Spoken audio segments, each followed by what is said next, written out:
Amplitude FM 103.3, c'est mystique. Depuis des années, Paul Naref a le même réflexe dans les coups de 10 heures et capte les ondes de la radio Amplitude FM à la quête de l'émission Embouteillage. Cependant, depuis quelques jours, ce n'est plus la voix du journaliste Martinez Zogo qui l'entend. Depuis hier mardi, à son heure, ce n'est que la musique religieuse. Donc nous avions eu cette habitude. À 10h, on mettait 103.3. Donc c'est déjà la routine.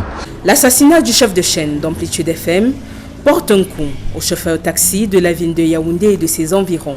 Qui va nous faire encore le Ndjapap de la République durant notre petit boulot que nous effectuons toute la journée et nous permettait à nous distraire. Il y avait des jours, quand il était 10h, que nous oublions nos chauffeurs, ce sont les passagers qui nous rappelaient que le chauffeur taximan, il est à 10h. Ainsi, dans les taxis, l'on fait le deuil du journaliste. J'ai baissé cette radio parce que ça ne vaut même plus la peine de capter même embouteillage, puisque Martinez n'est plus. Donc maintenant, on est obligé de faire comme ça, de rester triste. Une tristesse qui se justifie également par l'attention spéciale que Martinez Zogo accordait à cette profession. J'ai aimé cette émission surtout parce qu'il encourageait beaucoup les taximans de la capitale. Je ne sais pas, parce que j'ai une douleur quand j'ai appris sa mort. À Yaoundé, les chauffeurs des taxis ne sont pas les seuls auditeurs de l'émission Embouteillage attristés par cet assassinat.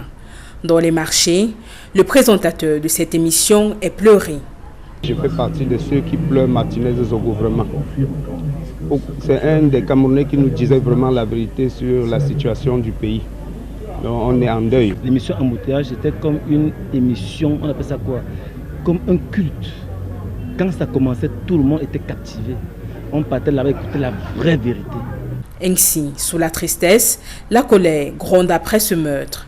Si l'enquête que le ministre a dit que c'est en cours, là, si ces gars vraiment ne donnent pas les résultats, parce qu'on sait qu'au Cameroun, il n'y a presque pas des enquêtes qui ont fini par...